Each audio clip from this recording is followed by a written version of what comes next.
Okay, hi everybody. I'm making this video because a lot of you struggled with the risk stratification quiz, and I wanted to clarify that before you take the exam. I just want to make sure this is running.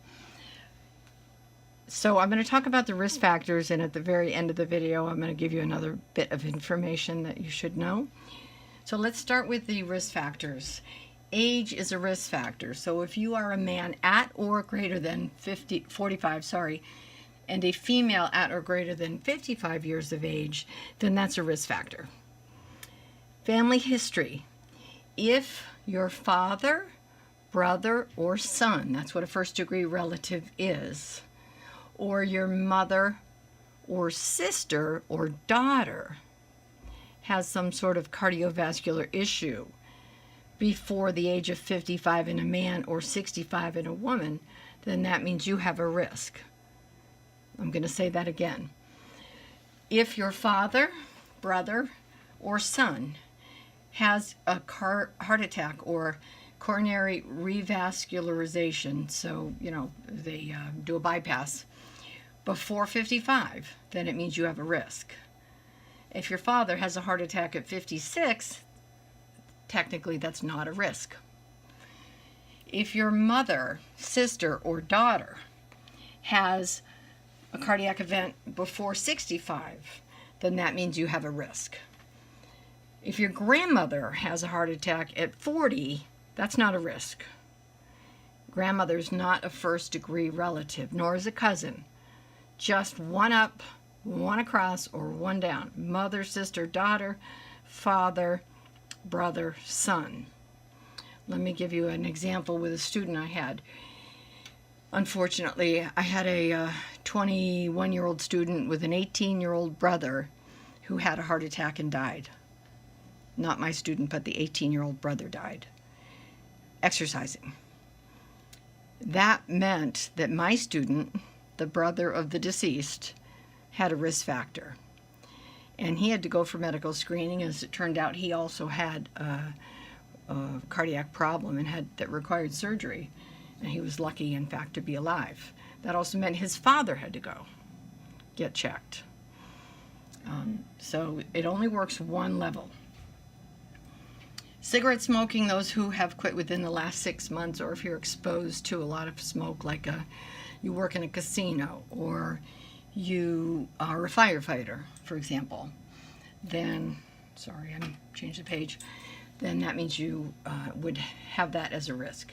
Sedentary lifestyle, this gets a little murky, but you have to maybe make a judgment on this.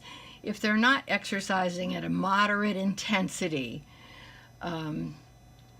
at least 3 times a week for 3 months, or if they're not doing vigorous exercise, then at least 3 times a week, then that would mean that they have a risk.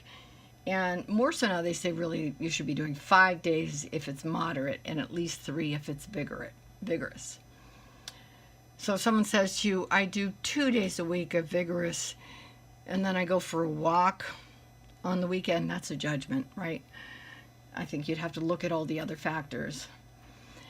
Obesity, BMI equal to or greater than 30, that's kilograms per meter squared. Or a waist, sorry, the video is changing on its own. Or a waist-hip ratio of greater than 0.86 for a female, 0.95 for a man. In other words, if you were to divide your waist by your hip, and your waist at the smallest part in the hip, that's just above the gluteal fold where your butt tucks under.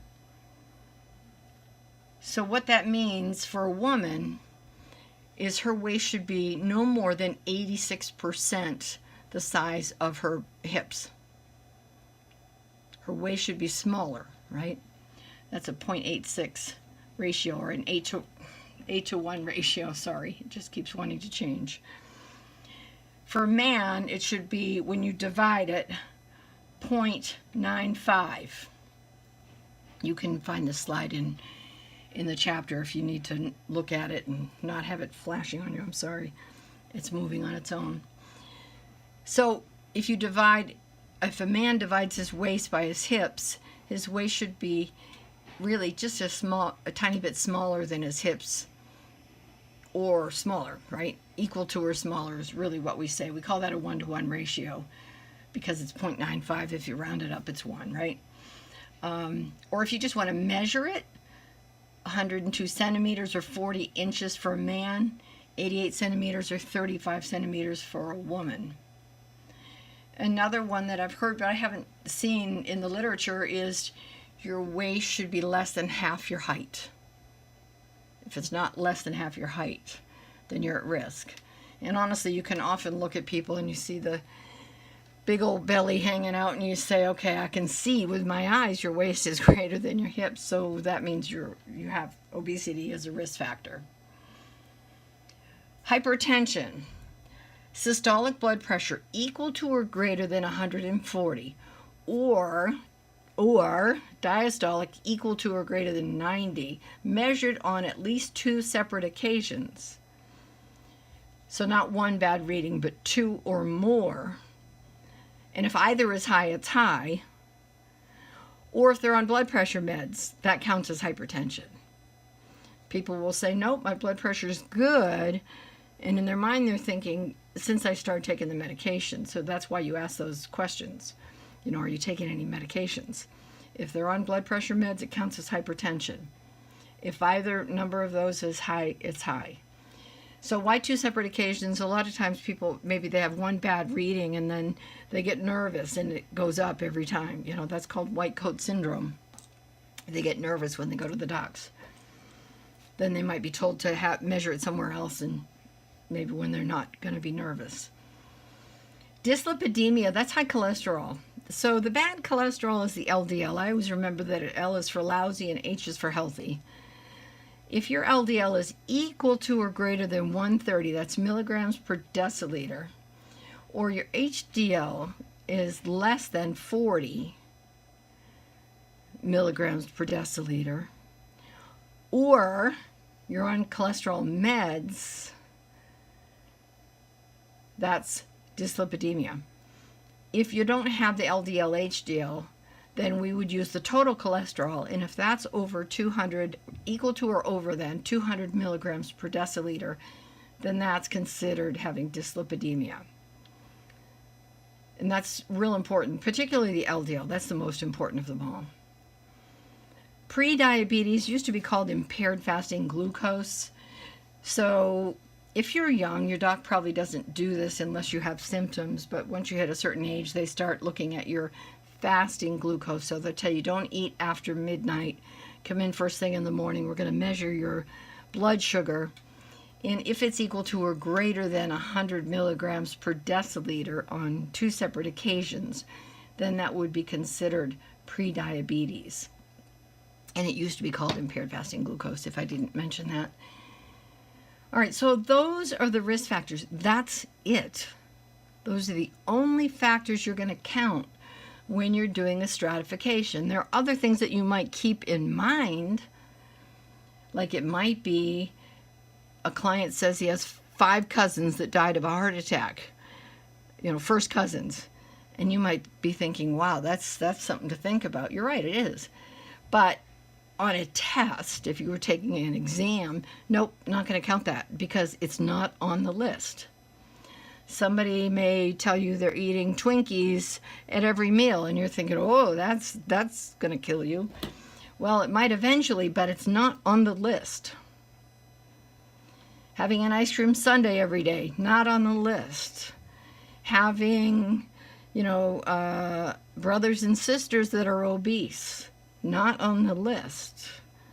Having, let's see, what else can I think of? Having a family full of high cholesterol. If the client's isn't high, it's not high. So only the things that are on the list. And it's real easy to get tripped up in case studies. And the problem with that is if you don't know the list and you get one wrong, then you're going to get all the subsequent questions wrong. So now that you have that, then you're going to look for symptoms, right? Things like chest pain, which might indicate insufficient blood flow to the heart, shortness of breath, dizziness, fainting, that was also called syncope. Dyspnea, that's shortness of breath when lying down or sleeping. Ankle swelling, which might be indicative of congestive heart failure. Palpitations or irregular heartbeat, that might be atrial fibrillation or something like that. Intermittent claudication, that's when you have pain in the legs and it's due to insufficient blood flow. So that would be serious. A known heart murmur. Now, you don't know whether someone's heart murmur is benign